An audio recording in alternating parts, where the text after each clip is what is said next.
LVR Live Visual Radio. Ya, maksudnya pameran ini menarik kalau menurut saya karena sesuatu yang berbeda, bukan sesuatu yang baru ya. Saya karena keterbatasan saya mungkin, jadi saya melihatnya sesuatu yang beda aja gitu ya. Karyanya itu seperti serat, itu yang berrongga-rongga seperti itu. Tapi dari yang dihasilkan dari cipratan. Tapi tadinya saya nggak yakin juga ini cipratan, ini nggak benang gitu. Tapi ada benangnya juga sebagai konstruksi. Walaupun Lena tidak banyak belajar seni rupa, karena dasar seni rupa kan jelas gitu ya, di pendidikan ada yang bidang. Tapi saya kira ini ada hubungannya dengan gerak tubuh dia gitu. Tapi ditampilkan penuh dengan kontrol, tekanannya diatur. Nah ini dan langsung dari tangan, dari jari jemari gitu ya. Ini yang menarik sebetulnya yang ingin saya tampilkan kepada publik di Bandung. Oke, tidak ini lagi, saya langsung aja minta Lena untuk ngobrolin karyanya ini gimana gitu. Nanti mungkin jangan terlalu lama ya. Nanti kan kita buka diskusi. Nanti kalau terlalu lama kamu nanti monolog. Nanti kita tidur.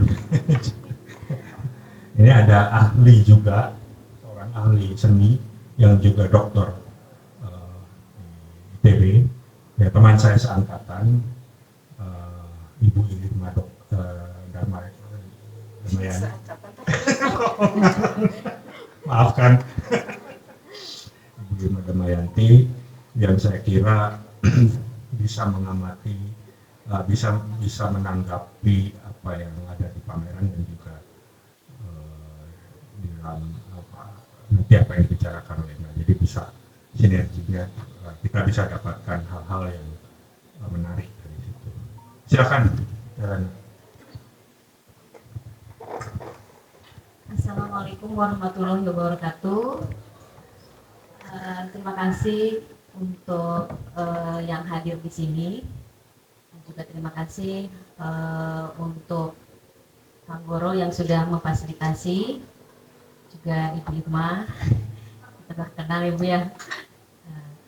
Oke, langsung aja, katanya kan nggak boleh lama-lama. Wassalamualaikum. Ya, untuk proses karya ini memang persiapan khusus untuk di pameran ini cukup singkat sih, cukup cepat, ekspres banget gitu. Walaupun pencarian bentuk yang saya temukan ini, saya prosesnya itu setelah saya pameran tunggal yang pertama. Jadi tahun 2022 pameran tunggal pertama, habis itu saya terus eksplor di kanvas. Setelah itu beberapa kanvas, terus saya mengalami satu hal yang kurang gitu, masih kurang gitu, apa ya ini. Jadi ketika menemukan bentuk serat dalam tanda petik yang mungkin orang mengatakan itu seperti benang, itu saya coba ditambah lagi di kanvas itu, misalnya ada peningginya, seperti kalau ditari seperti tusuk konde gitu ya, saya simpan di kanvas, ada peninggian, itu dia mau stay di situ gitu. Setelah itu tapi masih, jadi saya kayak semacam kayak tempelan aja gitu antara kanvas sama yang si tusuk konde itu. Terus habis itu eksplorasi lagi, saya coba di media kawat, ram-ram kawat gitu, ram-ram kawat, tapi memang medianya masih flat seperti kanvas kan, datar, walaupun secara bentuk si seratnya kelihatan dari belakang, jadi menerawangnya masih kelihatan. Habis dari situ saya ngerasa kurang lagi, kalau pada eksplorasi kawat itu kan tetap ada spandramnya gitu, ada kayu ya, kayu untuk dia bisa seperti kanvas. Nah dari situ saya langsung tersirat aja, ini kalau misalnya benang nilon kira-kira gimana. Terus saya tanyalah waktu itu ke Jenong tuh, boleh nggak sih kalau aku ini kan benang nilon sebagai media. Oh ya boleh boleh aja, sah-sah aja gitu. Pokoknya saya banyak nanya ke Kang Guru, ini boleh enggak, itu boleh enggak, karena saya takut salah gitu. Terus takut takut gimana lah, masih takut karena ya itu pengetahuan secara seni rupanya, perkembangan seni rupa saya awam sekali. Karena selama saya eksplorasi di cat, waktu pertama kali itu saya nggak mikirin hal-hal di luar gitu. Pokoknya saya mengenal cat, saya tidak memakai kuas, saya sentuh, saya eksplorasi dengan tangan, dengan jari-jari, sampai akhirnya menemukan yang nilon itu. Ternyata ya ada, saya seperti menemukan sesuatu yang selama ini saya cari gitu. Karena di situ ada eksplorasi yang ada semacam kejutan-kejutan yang terjadi yang tidak terduga. Karena di situ pun karena jarak antara benang nilon itu ada yang 1-2 cm, ada yang sampai 10 cm. Terus bagaimana cara mencipratkan itu memang butuh nggak sehari 2 hari sih. Pokoknya banyaklah perjuangannya gitu. Ya mungkin sampai akhirnya saya bisa pameran di sini tuh saya mengerjakan yang pertama itu yang paling besar, yang warna-warni keheningan itu saya kerjakan selama sebulan karena nggak bisa nyebrang kan si catnya. Itu sampai bingung, sampai nangis juga pernah gitu ya, kok nggak bisa nyebrang ya gitu. Karena apa ya mungkin karena akuari kan itu ya jenisnya tuh untuk apa sih kalau kata Jajang itu menabur cat itu kan perlu intensitas saya untuk pergerakan tangan, karena semua tuh harus tertutup, semua nilon dari ujung ke ujung harus tertutup gitu. Jadi itu prosesnya cukup lama. Habis itu ya begitu, habis sampai sekarang ya alhamdulillah sudah mengerjakan 10 lukisan dengan berbagai ukuran, dengan berbagai corak lah ya. Ya alhamdulillah Kang Goro dengan mau berkenan gitu untuk menerima saya sebagai untuk pameran di sini. Itu sebuah apa yang ya surprise ya, kok bisa ya gitu ya. Alhamdulillah, artinya ketika misalnya Panario ditangguhkan itu atau misalnya tahun depan itu saya merasa tertantang sih. Ya sekarang sama nanti sama-sama menderita gitu, artinya tuh udahlah capek deh gitu, lebih cepat lebih baik gitu kan. Ya akhirnya ya mungkin pengerjaannya itu 20 misalnya mungkin kurang lebih dari 2 bulan lah ya, lebih 2 bulan tiap hari gitu. Ya, mungkin segitu dulu ya. Mungkin ini sebelum ditanggapi oleh Bu Irma, saya ingin bertanya mengenai hubungan latar belakang kamu sebagai tari dan juga gerak ketika kamu memproses karya, apa sih, dan juga ada makna simbolik apa sih sebetulnya di karya kamu itu? Kalau selama proses secara dalam cara menuangkan gagasan atau menuangkan perasaan yang ada dalam imajinasi, memang saya tidak berpikir gerak dalam tari itu di ruangan itu saya menari tidak sama sekali. Jadi tidak ada gerakan yang misalnya sampai harus yang wah gimana badannya, tidak. Jadi saya tetap prosesnya itu fokus apa yang mau saya sampaikan. Itu saya memang mungkin di pemilihan warna ya, ketika mau memulai itu yang paling lama itu menentukan warna.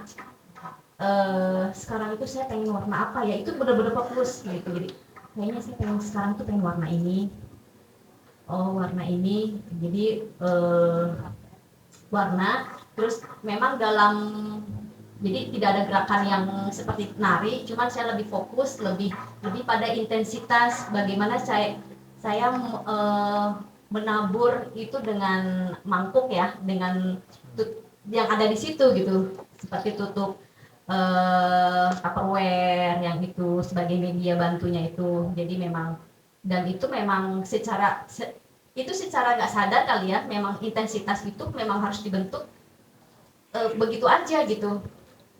Jadi bagaimana kecepatan dia si akrilik itu melempar, karena ketika saya melempar atau menabur cat itu antara tangan yang kiri memegang mangkuk kecil atau alas, tangan kanan dia harus fokus, mata harus ke nilon, terus saya harus memperhatikan si taburan-taburan itu jatuh kemana, karena jatuhnya itu tuh disambut oleh jatuhan berikutnya gitu, jadi kayak bersambung gitu di atas itu, kayak dia mencoba merekat itu jatuh ke bawah itu bareng, jadi saling mengikat gitu. Jadi ya seru sih, kalau saya secara pribadi itu kayak semacam sesuatu hal yang baru yang gini ya gitu, melihat berterbangannya akrilik, terus jatuhnya akrilik, terus tidak sampainya akrilik jatuh kemana-mana gitu sih. Oke. Terima kasih. Kita bisa dengarkan juga tanggapan dari Bu Irma. Silakan Bu Irma. Baik, terima kasih Teh Lena dan Goro. Assalamualaikum warahmatullahi wabarakatuh.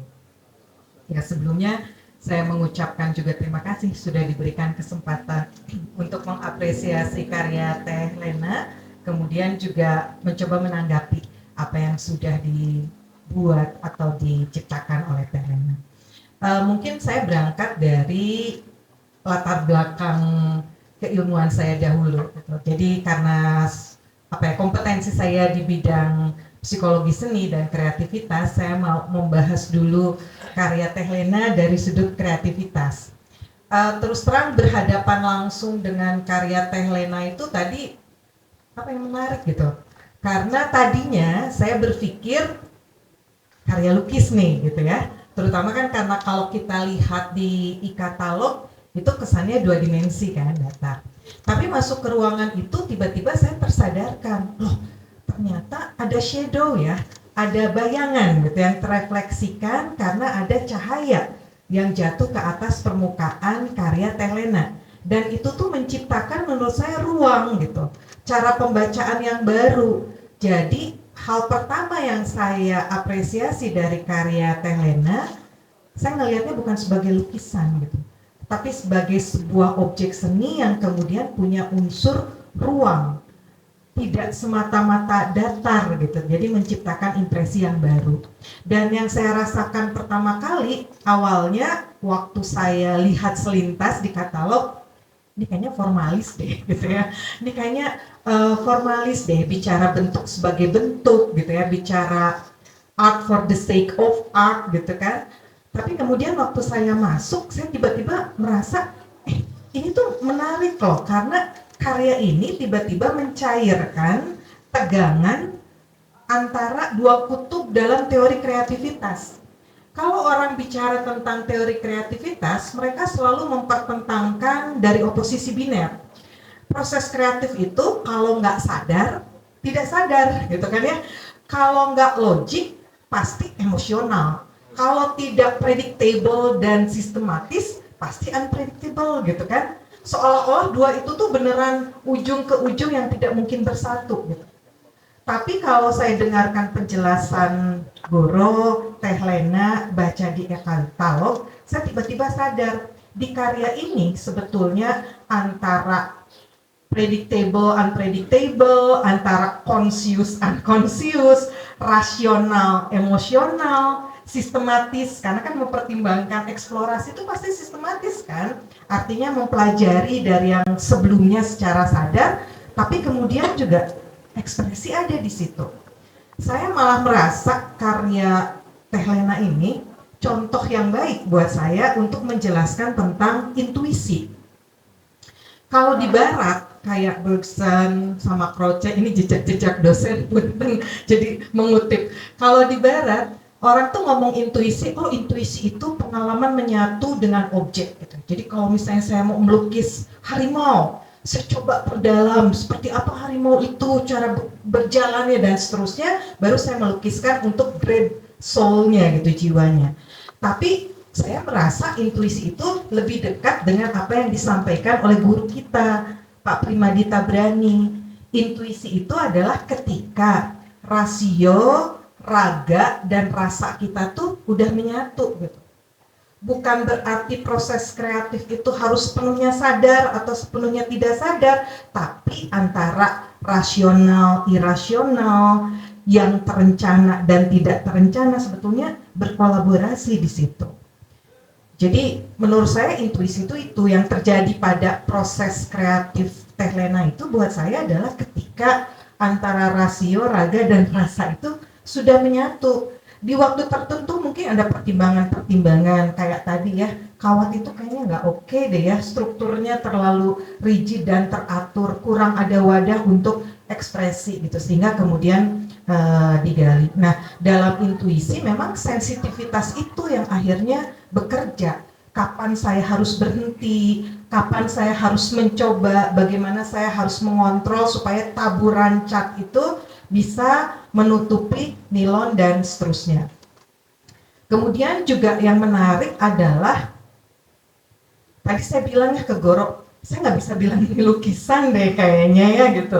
Karena juga yang menarik adalah juga biasanya kan di katalog dituliskan tentang gestural abstraction ya, tapi selalu tadi bahwa tetap digunakan media bantu cat gitu. Tapi kan kalau Teh Lena langsung ya, langsung. Tadinya saya pikir sebelum mendengarkan penjelasannya, langsungnya tuh beneran kayak performance gitu. Jadi kayak menari gitu kan ya, dicipratin catnya, tapi justru tidak gitu. Justru di dalam berkarya seni rupa, Teh Lena mengontrol itu. Tetapi yang menarik adalah tangan, bagaimanapun tubuh itu adalah apa ya, media komunikasi yang paling awal dalam peradaban manusia. Bahkan sebelum kita bisa berkata-kata, sebelum kita bisa menulis, kita berbahasa, berkomunikasi dengan tubuh kan. Sesederhana mengedipkan mata, sesederhana mengangguk dan menggeleng, seperti itu. Tetapi dalam seni sendiri, tubuh termasuk jari jemari seniman itu adalah media ekspresi dan komunikasi yang paling ekspresif, sekaligus juga simbolik gitu. Makanya saya agak nggak sepakat, ini kayaknya bukan formalis deh gitu ya, karena kemudian di dalam katalog Teh Lena cerita, misalnya yang saya kutip ya, mana ya tadi saya sempat catat kutipannya, benang nilon berarti juga realitas. Warna-warna mewakili pikiran dan perasaan untuk menemukan misteri. Bagi saya itu bukan sesuatu yang sifatnya hanya sekedar ekspresif gitu ya, tetapi ada simbolik bahwa sebelum bahkan menaburkan warna, sebetulnya ada sesuatu yang ingin disampaikan oleh Teh Lena. Tidak harus kemudian dibaca oleh apresiator, tetapi itu ada, sehingga tadi kan dikatakan setiap pilihan warna gitu ya, saya tuh pengennya warna apa ya, warna apa yang cocok, hal-hal yang seperti itu. Jadi memang apa ya, selain media seni yang memang konvensional, dilukis, patung dan lain-lain, tubuh sebetulnya media yang paling awal ya, tanpa harus menggunakan perantara. Kemudian yang menarik karena proses kreatifnya seperti itu, sebetulnya menurut saya paling menarik dari proses kreatif Teh Lena itu adalah prosesnya itu sendiri kalau bagi saya, bukan hasil akhir gitu ya. Karena hasil akhir itu adalah jejak dari prosesnya itu. Kalau saya pakai kacamata semiotika, karya Teh Lena itu indeksikal gitu. Jadi jejak-jejak dari proses bagaimana warna itu ditaburkan, bagaimana kemudian nilon itu disusun sedemikian rupa, tapi yang paling berharga justru prosesnya.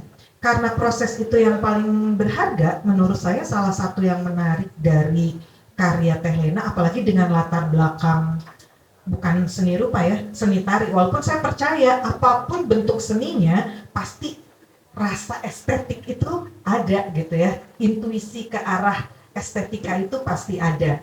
Nah, saya rasa yang berharga dari Teh Lena itu adalah metode baru kalau menurut saya. Jadi kalau di tingkatan kreativitas itu disebut sebagai apa ya, tingkatan yang inovatif. Tingkatan paling rendah kan ekspresif ya. Setiap dari kita ya bisa menggambar, bisa suruh nyanyi, bisa suruh nari, walaupun nggak sehebat Teh Lena, menggerakkan tubuh bisa. Tapi hanya sebagian di antara kita yang kemudian mengasahkan kemampuan itu. Oh, Goro dan saya suka menggambar.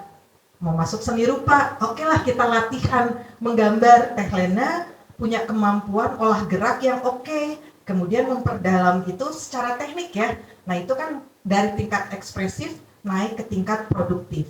Nah dari tingkat produktif sebetulnya maju berikutnya tuh ke tingkat inventif. Inventif tuh kita menggabungkan beberapa teknik, beberapa yang kita ketahui untuk menghasilkan karya yang khas kita gitu. Tapi kalau yang inovatif, kita menemukan sesuatu yang baru baik dalam segi teknik maupun segi pemikiran atau dalam kasus Teh Lena itu metode gitu. Sama seperti dalam kasus yang berbeda ya, Jackson Pollock nggak sengaja menemukan cipratan kuas kan. Nah justru kekuatan Teh Lena adalah temuan metode ini bisa jadi kode personalnya Teh Lena gitu. Kalau dalam kacamata semiotika itu disebutnya idiolek ya. Pencapaian tertinggi seorang seniman sebetulnya adalah idiolek itu. Bagaimana apresiator melihat karya tanpa tahu namanya, tanpa tahu captionnya udah tahu oh itu karyanya Panario. Oh itu karyanya, dulu Goro bikin keramik juga kan, karyanya Goro. Oh itu karyanya Teh Lena. Nah menurut saya pencapaian artistik seorang seniman adalah ketika dia sampai ke tahap itu gitu ya, idiolek. Jadi saya berharap sekali Teh Lena itu bisa terus mengembangkan ini ya, mengembangkan metode ini menjadi bentuk-bentuk yang mungkin lebih kompleks ya, lebih menantang. Kan biasanya seniman gitu ya, seniman yang kreatif itu ketika sudah dapat sesuatu dia justru menantang dirinya, apa istilahnya tuh discovering problems gitu, bukan sekedar menunggu masalah artistik datang, tapi justru menantang diri untuk mencari problem estetik yang lebih rumit gitu ya, yang lebih kompleks gitu. Karena saya melihat potensinya banyak. Yang belum dibahas sama Teh Lena adalah persoalan ruang dan bayangan. Karena Teh Lena mendisplay karyanya tidak secara konvensional, ya kan ya? Kalau konvensional kan di dinding, udah gitu ya, karya aja gitu. Yang di belakangnya kita nggak akan lihat. Tapi karya Teh Lena di display yang memprovokasi orang untuk, kayak saya misalnya lihat, emang belakangnya sama ya gitu ya, lihat belakangnya, ternyata bayangannya menarik juga.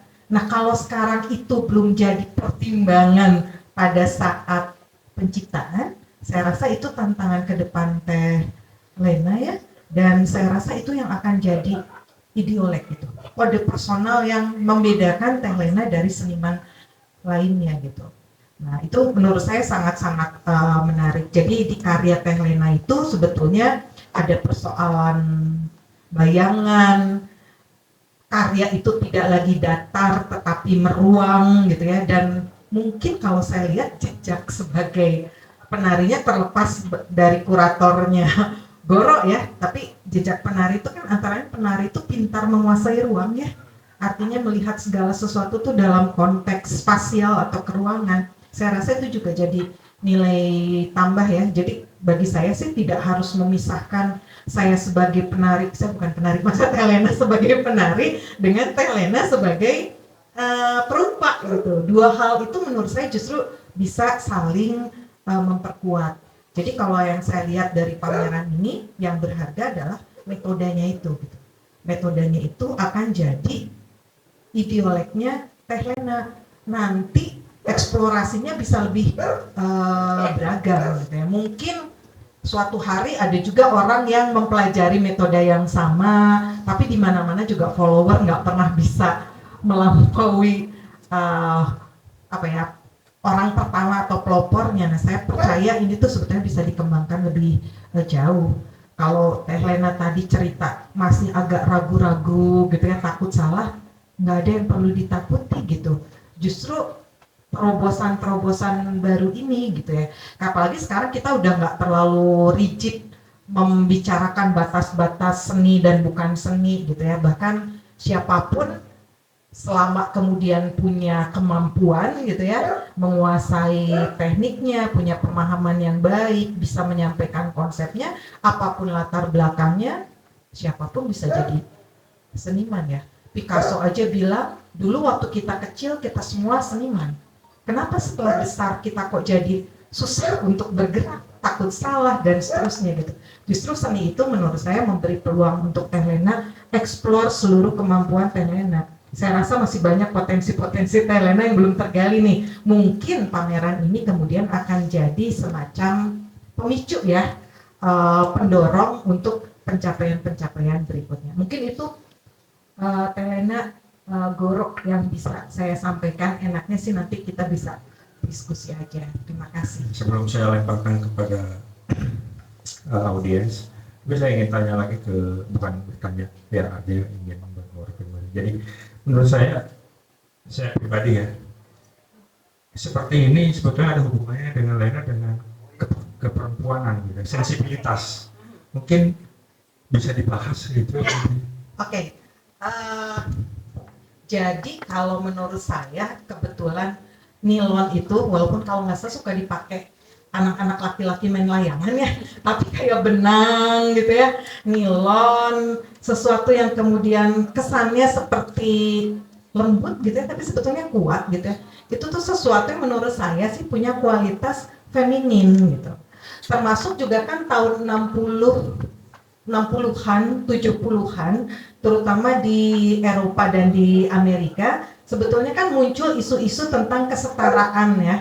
Kesetaraan termasuk juga dalam bidang seni rupa, kesetaraan perempuan dalam bidang seni gitu. Karena mohon maaf kaum pria, selama berabad-abad dalam sejarah seni rupa, perempuan itu seringkali hanya diposisikan sebagai objek gitu ya, subject matter dalam karya gitu. Jadi katanya kalau dihitung sepanjang sejarah seni rupa dunia, 80% objek lukisan itu adalah perempuan gitu.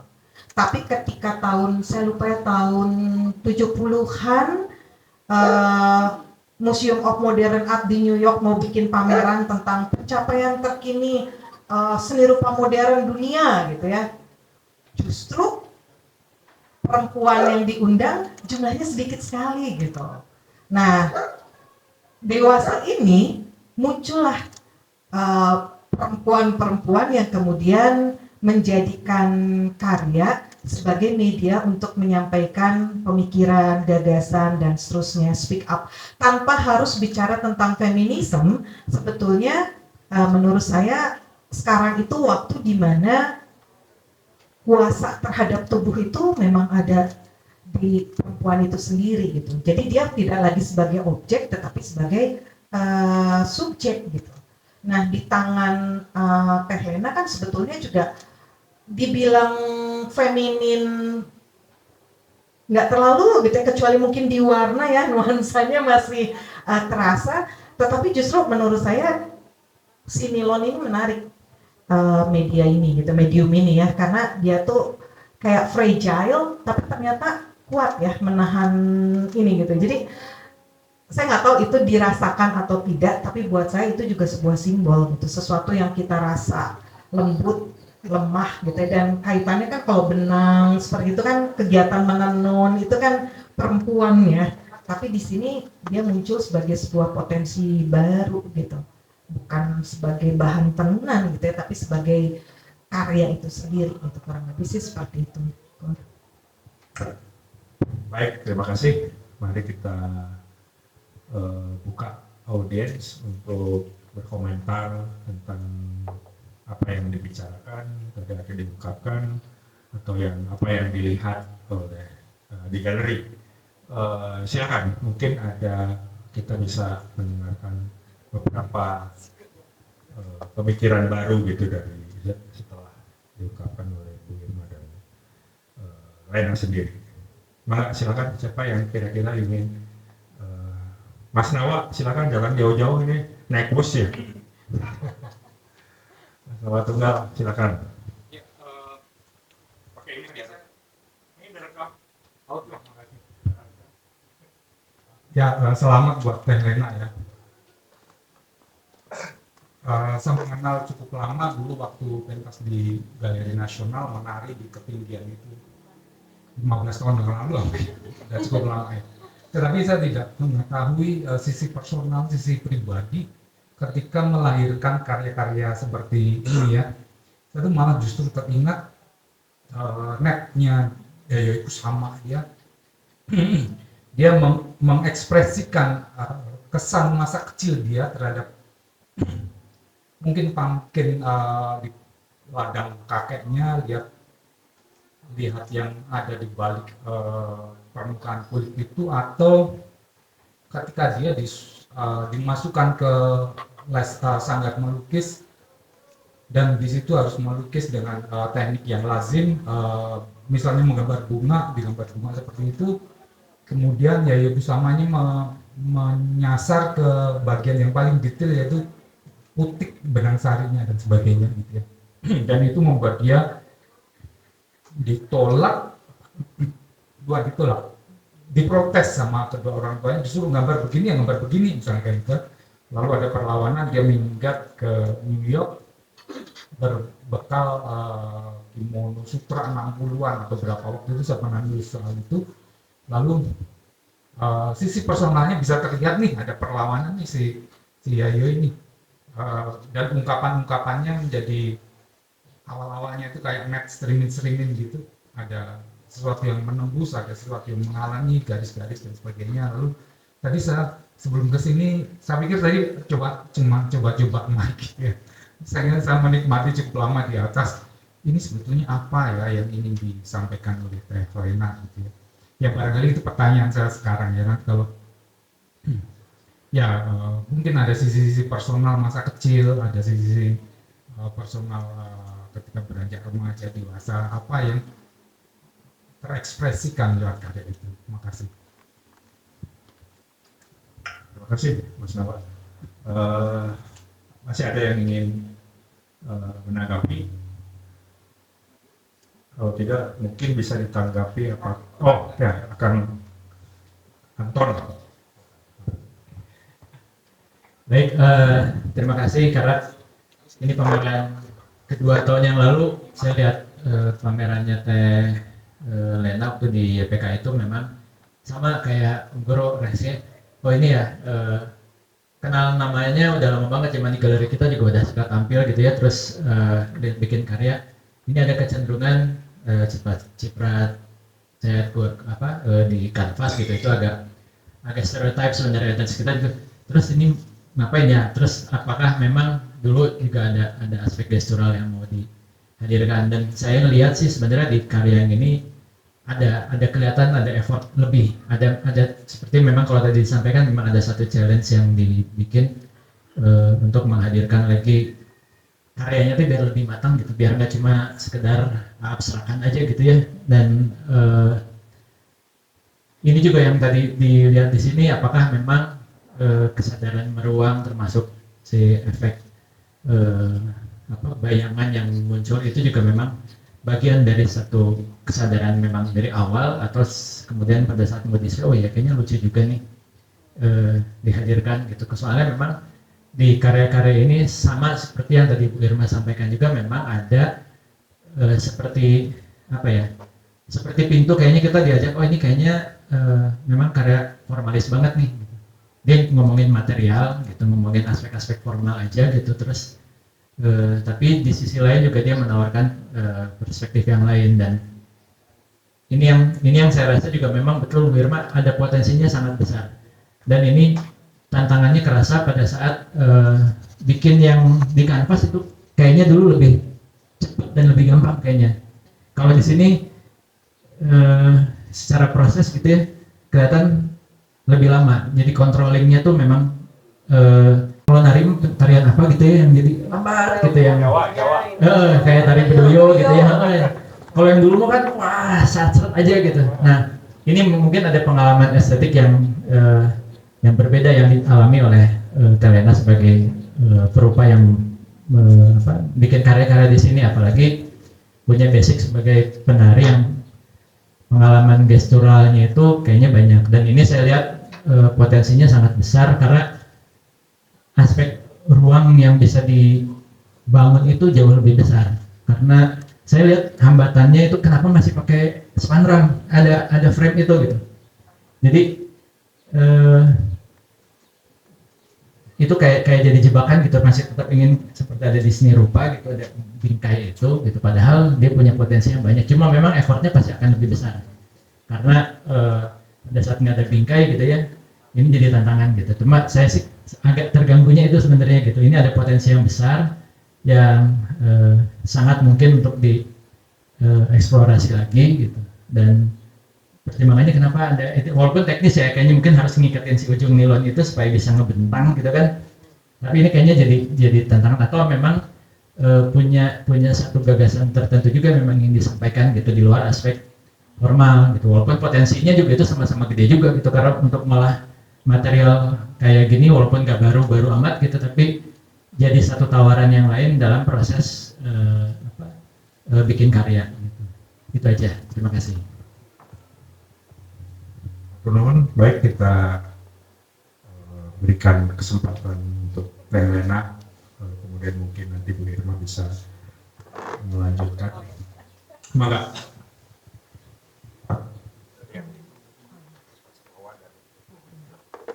Terima kasih Mas Nawa udah hadir akhirnya sampai ke sini. Terima kasih banyak. Apa ya, kalau misalnya kadang saya tidak menyadari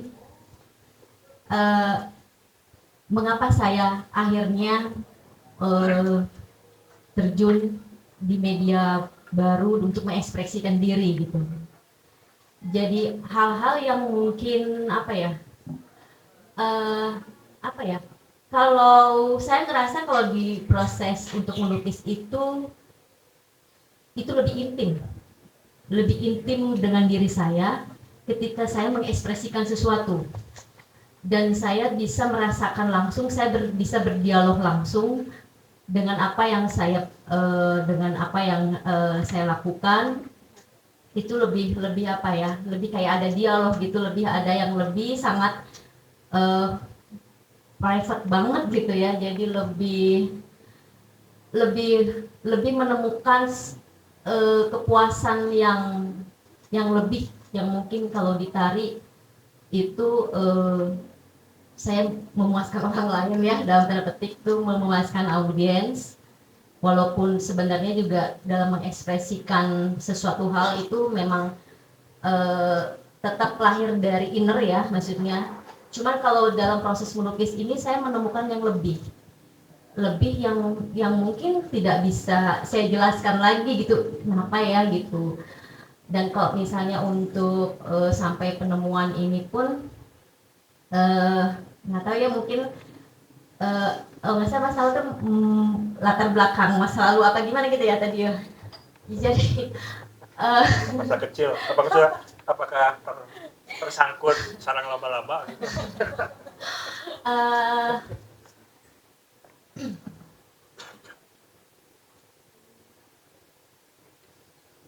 Kalau berbicara masa kecil itu memang apa ya, saya memang mungkin ada pengalaman dari masa kecil itu yang membuat karya yang sekarang gitu. Mungkin saya tidak menyadari itu ya, cuman saya hanya mencari mencari ruang yang apa ya, seperti halnya kita ingin kita ingin sesuatu, kita merasakan sesuatu, tapi kita tidak bisa menjelaskan itu gitu. Kita tidak bisa menjelaskan itu. Terus seperti misalnya mungkin contohnya seperti saya menambahkan sosok, misalnya sosok apa gitu ya, yang mungkin itu cuma bisa dirasain tapi nggak bisa gitu, ini kok kenapa ya gitu. Jadi dalam proses itu memang cukup lama ya, cukup lama. Jadi apa ya, kadang saya berpikir apa sih yang terjadi dengan diri saya gitu ya, apakah saya mesti ke psikolog atau psikiater gitu. Karena ada hal yang kok nggak bisa meredam gitu, nggak bisa meredam keinginan yang, terus pencarian itu masih terus gitu. Kok mencari itu ya, pencarian itu masih terus menerus gitu, sampai apa ya, ya kalau misalnya ditanya masa kecil ya apa ya, saya memang tidak mendapatkan apa sih, sebuah ruang atau tempat yang utuh gitu, tidak. Jadi selalu apa sih, selalu ya dalam tanda petik kosong atau hampa atau ya mungkin itu ya sebenarnya. Itu juga yang menyambung dengan tadi yang diungkapkan tentang apakah ruang itu sudah disadari apa sebagai sebuah satuan, apa maksudnya dari awal udah dipikirkan gitu. Kayak gini, sebenarnya kayak kenapa sampai ke nilon itu karena pada proses yang di kanvas itu secara gak sengaja saya pernah mencoba menjahit dengan benang nilon untuk menempelkan boneka. Jadi benang nilon itu ada di depan mata gitu. Jadi setelah itu ya, karena itu dijahit sendiri bolak-balik gitu. Terus ketika saya coba yang tadi, saya perlu media untuk supaya si bentuk yang seperti benang ini bisa terlihat dari ketinggian. Itu kan saya coba dari tusuk onde kan, tusuk apa sih, aspel ya untuk narik gitu. Saya coba tempel lagi, saya jahit lagi, terus ternyata dia mau gitu, dia mau nempel. Nah, jadi secara spontan aja, kalau benang bisa nggak ya gitu. Jadi secara ini apa yang ada di depan mata tuh yang terdekat dulu tuh, ini bisa nggak ya gitu. Jadi ketika itu pun apa ya, kalau saya tuh belum yakin, belum puas kalau nggak mencoba dulu gitu. Baru akhirnya ternyata ketika jadi pun ini bisa nggak ya gitu, udah jadi perlu apa ya, jadi kalau dalam mengerjakan itu tuh saya kebanyakan dalam proses persiapannya, sebenarnya persiapannya itu paling lama gitu. Jadi misalnya dalam penentuan warna, terus saya tetap apa ya, seperti kalau dalam hal menari itu lebih pada pemahaman diri dulu, lebih menenangkan diri dulu. Terus karena ketika proses itu udah nggak bisa stop. Jadi dalam proses itu jadi saya berhenti itu kalau misalnya saya udah ngerasa oke, ini udah finish gitu ya, saya baru gitu. Jadi dalam mempersiapkan itu tuh memang butuh waktu yang lebih panjang ketimbang dalam pada actionnya gitu. Terus ya jadi prosesnya sebenarnya mungkin kalau saya merasa karena saya melakukan menari ya sama-sama seperti menari, saya keringetan tuh tetap gitu. Jadi mungkin bukan yang hanya sifat, tapi benar-benar energi, bagaimana kecepatan, bagaimana supaya itu lebih jauh jangkauannya, terus bagaimana dia lebih lembut, menginikan, jadi intensitas itu tetap terkontrol gitu. Terus yang tadi pertanyaan tadi kenapa pakai figura ya? Sebenarnya itu ya itu berangkat dari yang saya tidak tahu dan saya coba-coba ya. Jadi waktu itu tuh saya dibantu sama teman Ricky, ya mungkin sekarang nggak hadir. Jadi saya bilang, Ricky tolong kayu apa yang bagus. Ternyata dia sama-sama nggak ngerti juga gitu. Akhirnya jadi kita eksplorasi aja, ya udah coba pakai kayu ini deh, udah dah. Terus akhirnya itu ketika jadi itu jadi posisinya nggak presisi, lengkung lah, agak karena tarikan benang itu gitu. Jadi karena kan saya nggak tahu kalau pamerannya secepat ini. jadi itu tuh sebagai ya itu proses gitu. Terus ketika di Pak Naryo ngelihat tuh kok begini ya gitu katanya. Iya Pak, memang tadinya itu terus kan si kayu itu bengkok dan memang untuk menyelamatkan itu adalah diselamatkan oleh figura supaya tidak bengkok gitu kan. Walaupun masukan dari Pak Naryo itu sangat ini banget lah buat saya, sangat berarti banget bahwa memang tidak menggunakan figura. Itu yang tidak ada dalam sama sekali, karena saya masih terframe, oh lukisan itu harus pakai figura, karena keterbatasan gitu ya, ini salah apa enggak, ini masih awam banget lah gitu. Terus akhirnya kan ada 4 yang saya tidak memakai figura. Ada 4 yang saya tidak memakai figura. Terus jadi itu kayunya udah mungkin yang terbaik dari yang kemarin lah, mungkin ini juga masih belum baik, tapi saya mempersiapkan ini itu dengan waktu yang cepat. Saya berusaha untuk semaksimal mungkin, jadi ada 2 versi, ada yang pakai figura, ada yang enggak gitu. Jadi ini sebagai apa ya, ini pengalaman dan pembelajaran untuk diri saya sendiri yang sangat berarti lah, yang sangat berharga. Semoga kedepannya dengan semua masukan dari teman-teman semua itu kedepannya insya Allah mudah-mudahan saya dikasih sehat ya, insya Allah ya, mudah-mudahan lebih baik gitu.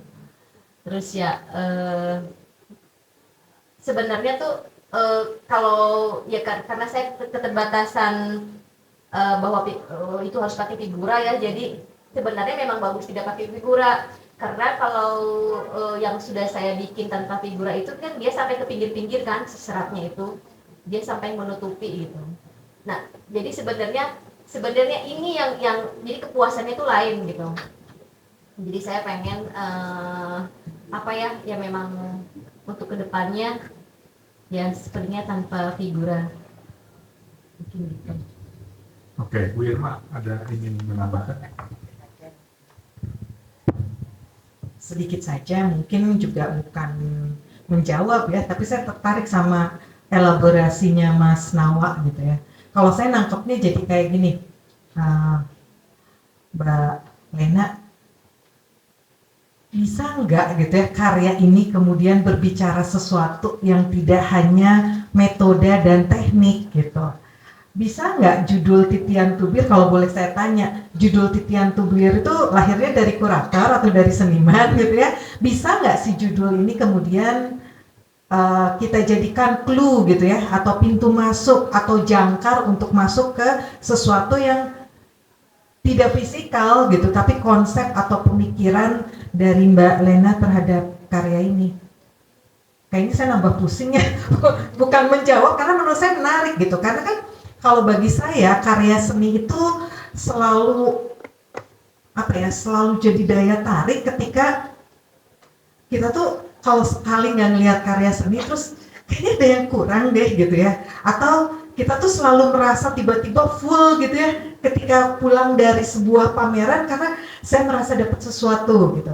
Nah mungkin kalau saya elaborasi pertanyaannya Mas Nawa, kira-kira Mbak Lena bisa nggak harus juga menggali lebih dalam, karena kayak misalnya mengkaitkan dengan masa kecil itu psikoanalisis banget ya, ada banyak hal yang harus digali, tapi paling tidak Titian Tubir itu bisa nggak sih jadi jendela untuk masuk pada pembacaan yang lebih dalam gitu ya pada karya ini.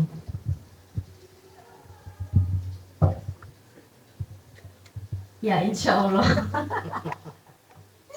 Ya sebenarnya ketika saya berproses apapun, saya menanggalkan hal-hal yang apa ya, yang lebih pada teks mau ngapain atau apa gitu. Jadi saya percaya secara visual apa yang saya lihat, apa yang saya rasakan itu lebih jujur ya, maksudnya itu lebih apa ya? Apa ya? Tidak mau terbebani oleh yang mungkin konsep yang cuman apa ya, mungkin yang bisa ngebaca itu mungkin apa peraturan apa gimana ya. Cuman untuk saat nggak tahu ya, pokoknya ketika saya mengekspresikan sesuatu sebenarnya saya menanggalkan dulu hal-hal yang ini mau kemana, ini apa gitu sih. Sebenarnya saya karena pengen lebih lepas gitu, lebih lepas, lebih jujur ya, lebih karena ketika dalam proses itu ada hal yang surprise yang tak terduga sebenarnya, dan itu menjadi kepuasan sendiri gitu. Kok bisa ya begini ya gitu. Ketika misalnya tidak bisa nyebrang terus sampai ya sempat nangis juga sih sendiri ya di ruangan kayak apa gitu ya. Kok nggak bisa nyebrang, gimana cara itu, kan membuat saya berpikir apa sih yang harus saya lakukan gitu ketika dalam posisi itu gitu. Jadi kayak semacam tantangan sendiri juga gitu. Jadi saya ditantang oleh media yang saya bikin gitu. Jadi semacam ada dialog juga gitu.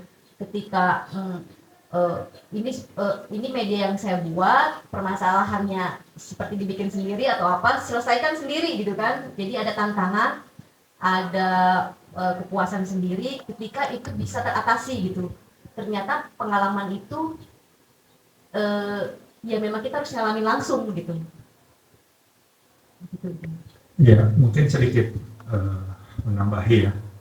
Dan sebetulnya memang melihat proses karya Lena ini, kebetulan saya dan Jenong itu yang berkomunikasi langsung dengan Lena. Jadi yang menarik sebetulnya justru metode ini dulu yang dia temukan, yang dia bisa dikembangkan. Kalau menurut saya soal tematik atau apakah itu ada simbolik, ya.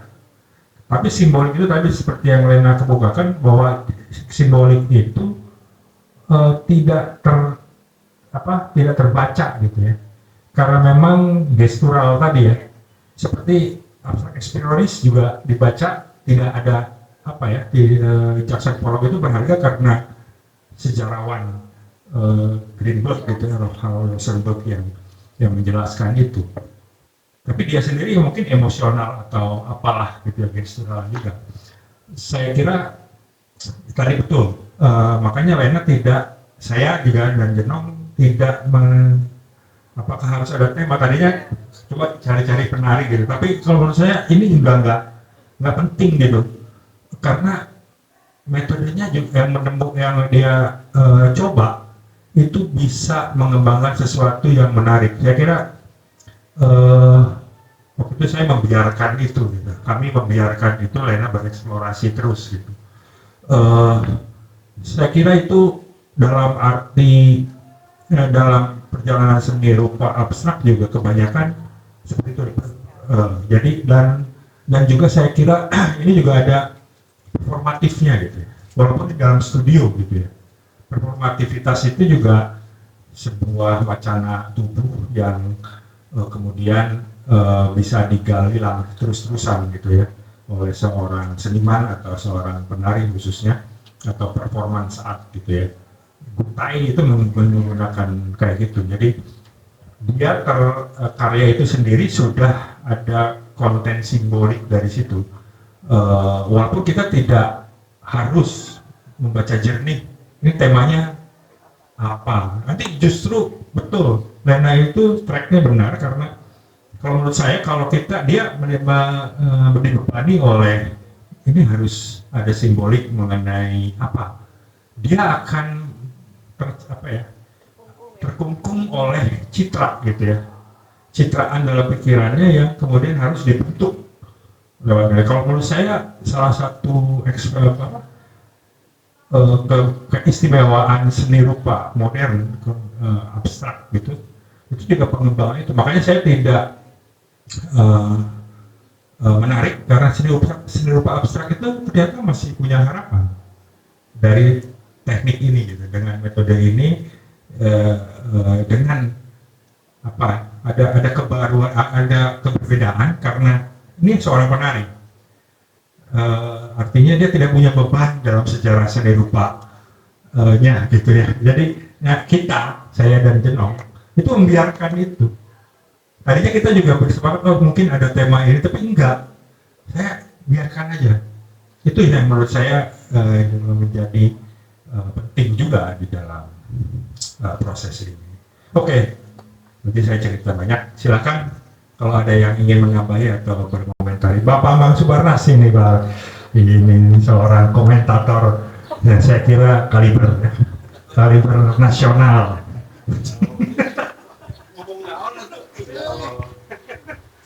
Anda saya percaya. Udah. Ya, selamat Helena. Aduh, bangga juga nih Bapak dengan pameran ini. Pertama, saya sepakat dengan apa yang dikemukakan Goro, dan sebagai sang kurator bagaimana menghadapi seniman yang non seni rupa. Kalau Goro membenarkan apa yang dilakukan oleh Lena, maka saya membenarkan apa yang dilakukan oleh Goro sebagai kurator. Sikapnya begitu. Sebab kalau intervensi lebih jauh, apalagi dibebani lagi dengan apa pemaknaan, apakah simbol atau apapun, pasti hancur Lena. Dan dia akan sampai pada jalan buntu dan mungkin malah frustrasi. Jadi saya kira ini adalah sebuah potensi di mana Lena punya peluang yang cukup besar ke depan dengan diawali dengan teknik seperti ini.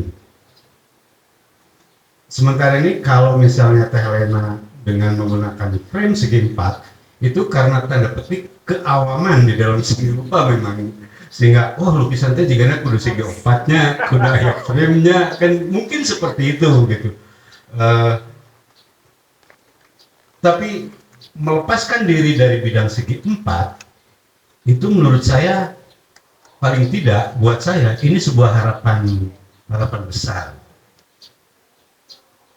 harapan sesuatu lah gitu.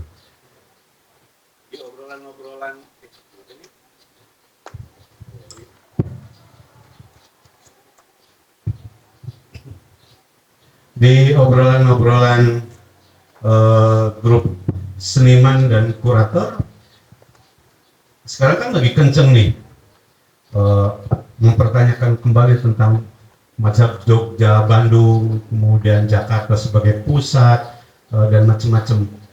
Kemudian ketika pameran Bandung Painting Today, Asmujo juga mempertanyakan ini pada kemana ini? Kemana abstrak yang dulu itu tidak terus-menerus digali dan dikembangkan untuk menemukan sesuatu? Ada yang hilang tanda petik gitu ya dari spirit Bandung untuk mengeksplorasi itu yang sudah mensejarah di kita itu. Bahkan kemudian Halim Hade itu ngomong, udah Bandung balik lagi aja ke hitopnya, kayak gitu kan, sebagai laboratorium barat.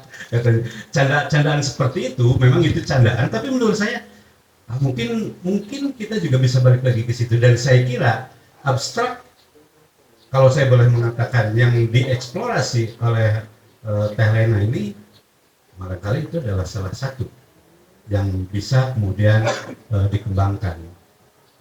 Gitu aja Teh Lena. Ya, terima kasih, Bung. Sudah langsung kesimpulan. Sudah beres ini.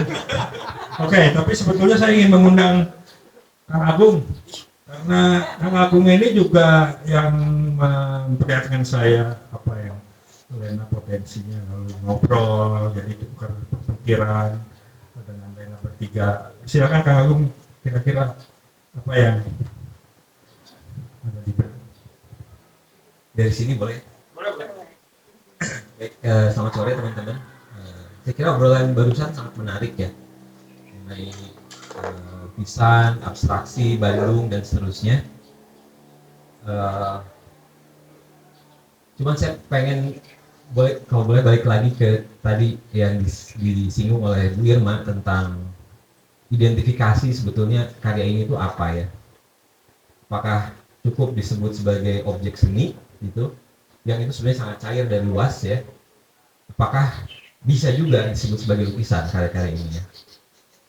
Nah ini mengingatkan saya misalnya pada bukan perdebatan sih, waktu itu ada diskusi juga di Selasa waktu Arin pameran tunggal.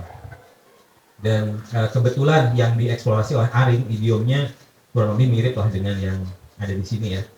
Jadi pada cipratan, lelehan, cat dan seterusnya. Dan waktu itu Pak Asmujo bilang ini bukan lukisan gitu. Ini bukan lukisan.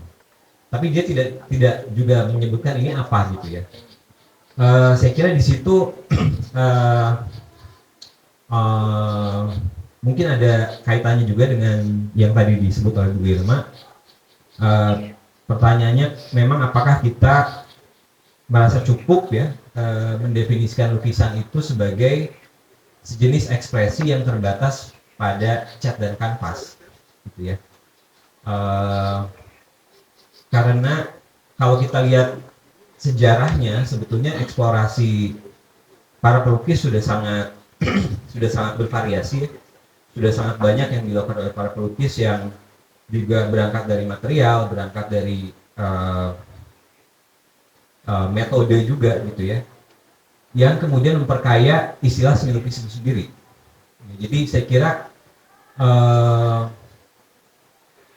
begitu juga saya tadi ngobrol dengan Mas Nawa di sini. Kenapa kalau orang menggambar di iPad gitu ya, itu juga kita bisa sebut sebagai digital painting. Kita tidak punya istilah lain selain painting ya. Ternyata gitu ya. Dan ini membuktikan bahwa pengertian seni lukis atau painting itu sebenarnya sudah sangat luas ya, sudah sangat luas. Dan kalau saya tidak ragu sih menyebut karya Lena ini sebagai painting, seperti waktu itu saya mengkuratori pameran Arin, saya menyebutnya karya-karya Arin itu lukisan juga, walaupun dikerjakan dengan resin ya. Nah, tapi yang mungkin ada yang baru di baik kebetulan ya, tadi saya membicarakan karya Arin, lalu ini pameran Lena. Saya kira selalu ada kebaruan yang ditawarkan, yang kemudian memperluas pengertian seni lukis itu sendiri. Pada Arin jelas misalnya bahwa idiom lelehan itu buat dia, khususnya yang saya ingat itu seri Volcanic Ash, yang itu dari debu Merapi, sebenarnya dari debu gunung berapi ya, gunung vulkanik begitu, digunakan sebagai pigmen, dan idiomnya adalah lelehan ya.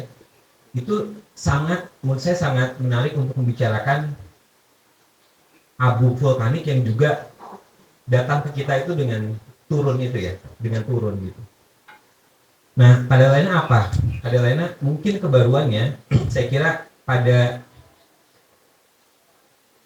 idiom transparansi itu, ya. Karena di sini dia membuat kanvasnya sendiri, ya. Dan kalau kita bicara sejarah seni lukis juga, seni lukis itu kan identik dengan apa ya? Ilusi ya.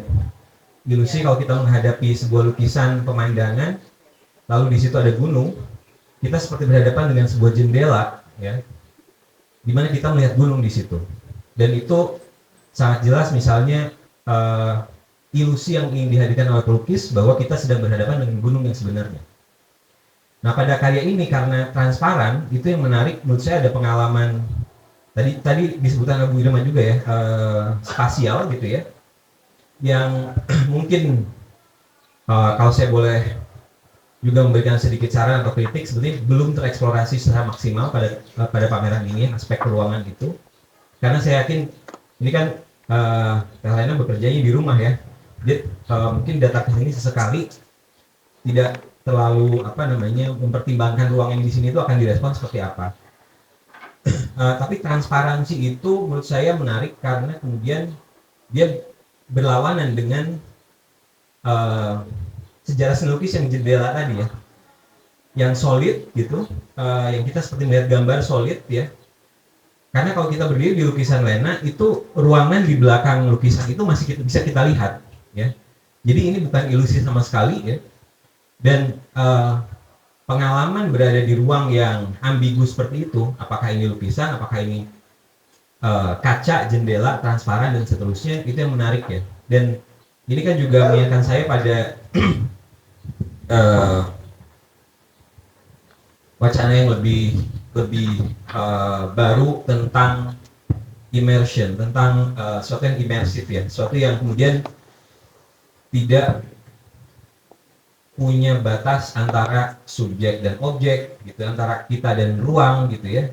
Kita dihalangi oleh sesuatu. Kalau dalam pengalaman misalnya main game, kita seperti berada di dalamnya, gitu. Seperti ada di, kalau kita main game perang itu kita seperti ada di dunia perang itu. Itu ada yang menyebut juga dengan pengalaman virtual, ya. Jadi batas antara kita dan layar itu tidak ada, gitu. Jadi ini saya kira yang mungkin bisa di eksplorasi lagi sesuai dengan saran Bu Irma tadi. Saya setuju tapi dengan Bu Irma bahwa ini harus didorong ke arah yang lebih konseptual sehingga ada ide-ide maupun wacana mutakhir yang memperluas dan memperkaya seni lukis itu sendiri. Itu kurang lebih. Terima kasih. Ya, terima kasih, masukannya cukup menarik. Ada yang ingin menanggapi? Kalau tidak mungkin kita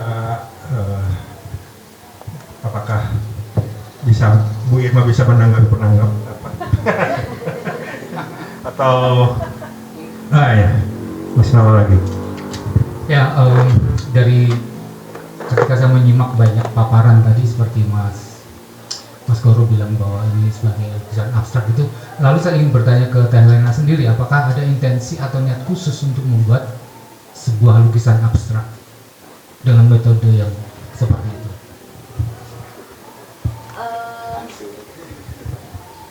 Kalau diniatkan sih karena saya tadi tidak tahu mau ngapain, jadi pertama saya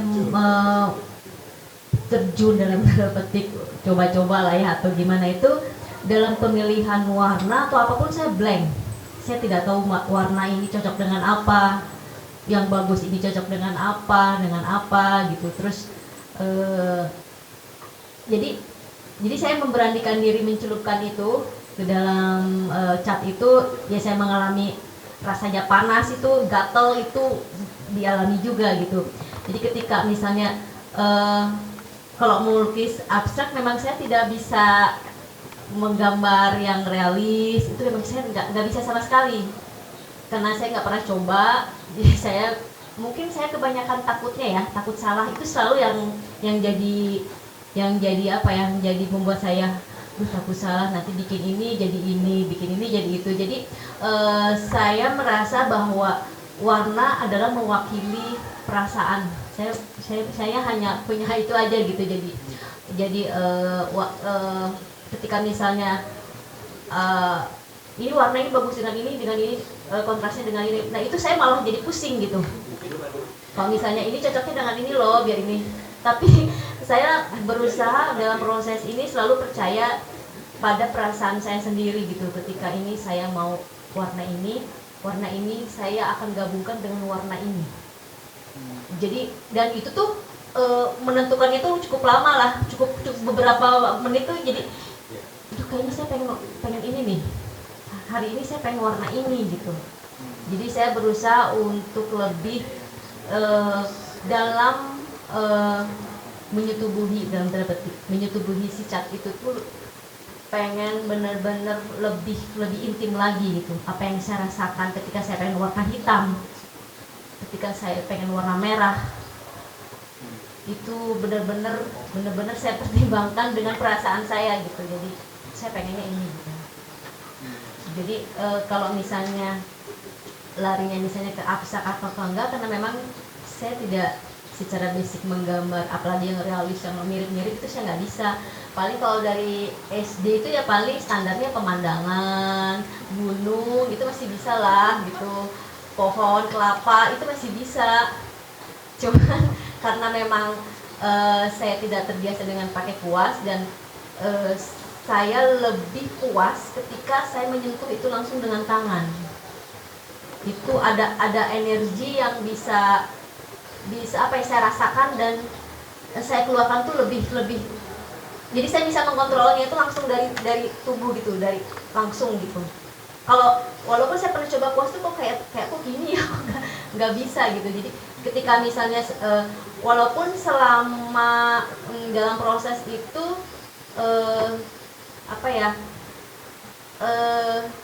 dengan teknik-teknik mungkin jari-jari setiap cipratan atau misalnya itu tuh memang secara mungkin naluri ya intuisi itu jadi ada ini sendiri. Kalau mau efek begini berarti dia begini, kalau misalnya ini begini gitu. Jadi kalau misalnya jauh dia harus gimana gitu, mungkin terus harus jongkok, harus apa gitu. Memang itu begitu aja gitu prosesnya gitu.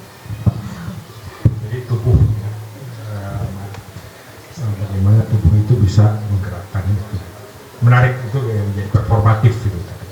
Yang saya sebut performatif. Lebih memuaskan prosesnya daripada hasilnya. Ya, jadi saya malah nggak berpikir nanti mau jadi apa tuh belakangan. Masalah misalnya judul juga kayak misalnya ini judul itu sangat belakangan sekali gitu. Jadi saya coba menyelami apa sih yang sudah saya lakukan. Oh ternyata ini gambarnya seperti ini ya. Oh gini ya. Jadi saya melepaskan semua hal-hal yang teknik tentang teks-teks gitu itu belakangan gitu. Jadi saya lebih mengedepankan apa yang saya rasakan, apa yang saya ekspresikan pada saat itu. Baik. Ada yang ingin berkomentar atau Bu Irma mau menambahi atau berkomentar? Sebetulnya saya mau berterima kasih ke Kang Bambang Subarna sama Pak Agung gitu, karena saya rasa simpulannya itu ada di yang apa yang disampaikan Kang Bambang sama Pak Agung gitu. Saya nggak tahu kalau di patung kan udah ada ya sculpture in expanded field gitu ya. Di painting kayaknya memang masih butuh dorongan-dorongan gitu ya untuk membaca seperti apa fenomena lukis yang sekarang. Karena tadi gitu di karya Mbak Lena tuh sebenarnya kita nggak bicara lagi lukis yang konvensional, akrilik or oil on canvas. Kanvasnya nggak ada gitu ya, terus dia nggak lagi datar, dia tidak lagi memuliakan ilusi gitu kan, yang tadi Pak Agung bilang ya, perspektif itu kan menciptakan ilusi gitu ya, kita seolah-olah berpikir ada ruang di sana padahal datar, tapi justru di karyanya Mbak Lena ruang itu memang real gitu ya. Jadi kalau sekian lama pelukis itu dulu pengen menggambarkan gerak dalam lukisan kan ya, mulai dari gerak yang dibekukan freeze sampai kemudian gerak yang sesungguhnya dalam kinetic art atau kinetic sculpture. Nah dalam karya Mbak Lena bagaimana menciptakan ruang yang sesungguhnya gitu ya, bukan yang ilusif gitu dalam karya lukis. Saya rasa itu bisa menarik kalau dielaborasi. Mungkin sudah saatnya ya mendata dan mengkaji ya Pak Agung ya fenomena-fenomena yang terjadi pada saat ini, sehingga kita punya semacam formula atau teori baru tentang what is painting gitu ya sekarang gitu ya, yang nggak lagi merujuk pada konvensi yang lama. Itu aja sih mungkin.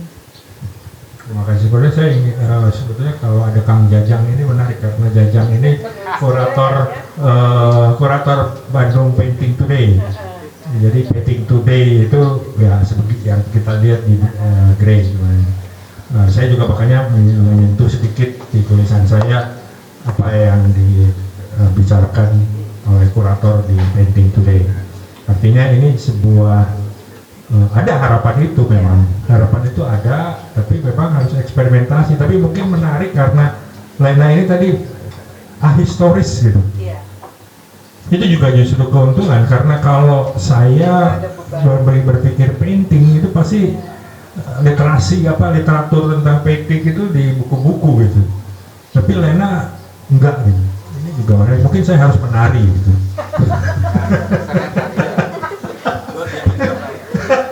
Garira gitu. Oke, ini seru nih, kepancing nih. Oke. Ya, mohon maaf, saya minta mic ke Kang Goro karena ada hal penting yang ingin saya stabilo dari statementnya Teh Lena, yaitu dia bersetubuh dengan warna, bersetubuh dengan objek. Ini penghayatan yang saya kira natif ya, natif gitu. Ini berbeda dengan referensi rasional ketika proses berkarya yang dilakukan oleh misalnya ya mahasiswa kuliah seni rupa kayak gitu. Ini benar-benar natif. Dan saya ingin menegaskan itu karena ini penting sekali di dalam bagaimana proses berkarya seni rupa. Seperti kata Picasso, pelukis itu sebenarnya profesi orang buta yang tidak melihat, yang melukiskan sesuatu itu berdasarkan apa yang dia rasakan dan apa yang dia hayati. Itu kata Picasso. Dan Teh Lena rupanya di situ kesimpulan dewa ya mah. Nuhun. Sebagai raja kesimpulan ya. Jadi kalau Kang Bambang itu berkomentar di awal itu udah kesimpulannya udah nggak seru. Udah nggak ada diskusinya. Oke, kira-kira ada yang ingin bertanya atau menanggapi apa yang telah ditanggapi oleh pembicara? Oke, Kang Wildan, apa enggak? Terima kasih. Dari penjelasan beberapa ahli, saya jadi akhirnya menggarisbawahi bahwa karya Teh Lena ini merupakan representatif adaptif dari pameran seni rupa dengan seni tari. Ini bisa jadi membuka peluang besar juga bagi disiplin ilmu yang lain, bagaimana mereka mengeksplorasi atau mengekspan metode yang baru.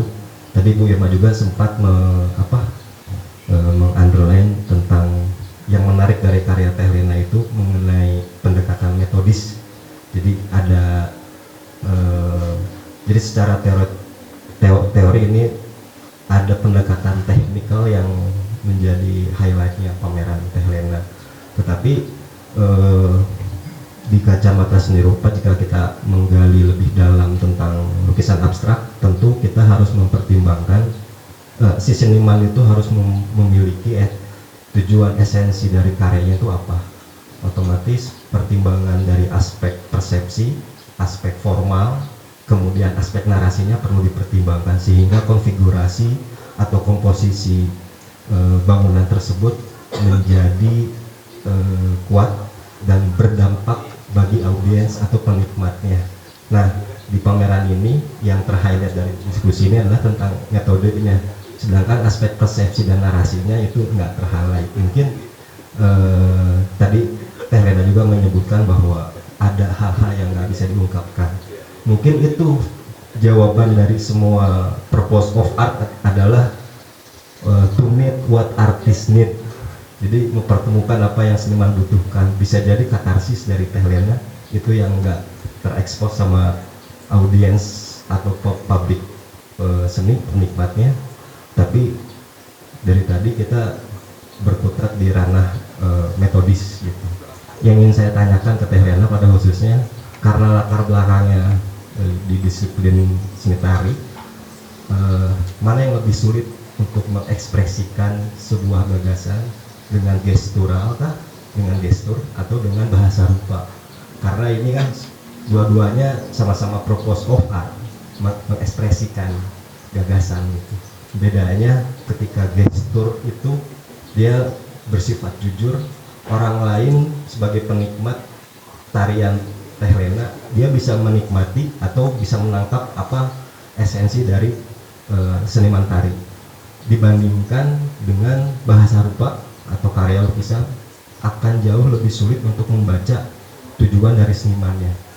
Jadi apa kesulitannya atau mana yang lebih sulit bagi Teh Lena? Mungkin terima kasih. Langsung aja jawab. Kalau bagi saya secara pribadi, saya menari dari kecil saya tumbuh di tari itu saya belajar tari tradisional, tari klasik, jadi tidak sekonyong-konyong kontemporer ya gitu. Jadi secara basic tradisi saya pelajari bagaimana di tradisi itu kan banyak aturan-aturan yang harus dilalui, dan sebenarnya itu adalah fondasi bagaimana kita mengontrol diri, bagaimana nafas, bagaimana cara menari yang bisa dinikmati dan untuk audiens sama untuk diri sendiri gitu. Untuk proses di tari dan seni rupa yang saya geluti ini sebenarnya saya merasa tidak ada bedanya, karena di tari pun yang saya geluti, yang kalau misalnya saya nari-nari itu sebenarnya saya tidak menghafal. Jadi ketika misalnya kemarin di opening, saya punya ide, saya nari saya minta dibikinkan spandrang, nilon, terus ininya segini, ini segini, saya masih punya bayangan. Tapi pada saat action itu saya mengalir, seperti halnya saya melakukan mengekspresikan pada lukisan. Karena saya dalam mengekspresikan itu saya pengen benar-benar masuk, saya tidak mau terikat apapun. Ketika misalnya waktu itu yang nari di acaranya Mas Dwi itu juga temanya gini nih. Jadi saya hanya butuh topeng, tapi musiknya ini, tapi dalam pelaksanaan itu langsung gitu. Jadi tidak ada yang latihan dulu dari sini, habis sini ke sini, habis dari sini, itu malah itu akan menghalangi ekspresi gitu. Jadi dalam hal apapun saya ingin tahu apa sih yang akan terjadi ketika saya tidak mempunyai patokan-patokan yang sudah ada aturannya gitu. Karena itu ada kenikmatan yang lebih kalau menurut saya sih lebih klimaks banget untuk saya lebih merasakan itu lebih Jadi saya lebih sebenarnya dua-duanya tuh sama. Artinya karena mungkin secara ininya medianya berbeda, kalau tari begitu, tapi kalau proses untuk dalam mengekspresikan tari dalam dan ataupun lukisan itu saya tidak mau ada konsep yang harus ada aturan kesini habis ini enggak. Saya lebih langsung gitu, lebih eksperimental, lebih gitu. Jadi saya kadang apa sih yang akan terjadi gitu, karena ada hal yang ketidaksadaran itu ya, yang mungkin saya tidak sadari gitu. Ternyata karena dari situ kan saya juga harus membaca ruang yang tak terduga juga gitu. Ketika nari di sini tuh, saya harus tadi juga bersetubuh juga dengan ruang gitu. Jadi saya tidak mau dikalahkan oleh hal-hal yang berbau sangat teknik, harus begini-begini, karena saya ini lebih jujur aja sih, lebih bahwa dalam mengekspresikan itu ingin lebih lebih natural lah. Makasih Kang Yuda. Terima kasih. Sebelum saya tutup karena sebentar lagi udah 5:30, jadi siap-siap untuk maghrib. Mungkin Bu Irma ada yang diungkapkan? Ada ya? Oke. Sekian diskusi ini, termasuk menarik ini diskusi sebagai bicara seniman, karena senimannya juga penari dan juga karyanya juga menarik untuk dibahas, dan juga Bu Irma sudah mengelaborasi dan menanggapi dengan sesuatu yang konstruktif, dan saya kira ini juga para penanggapnya juga cukup terarah gitu ya, jadi tidak berantakan. Jadi saya kira ini cukup hikmat juga diskusi ini. Saya kira terima kasih kepada teman-teman yang sudah datang dan sudah menanggapi, menyumbangkan pikiran. Bu Irma tentunya khusus, dan Mbak Teh Lena juga ya sebagai seniman. Baik, demikian bicara seniman ini kita akhiri, dan tapi kalau masih mau ngopi-ngopi silakan ngobrol-ngobrol langsung dengan Teh Lena dengan Bu Irma, silakan. Terima kasih. Assalamualaikum warahmatullahi wabarakatuh.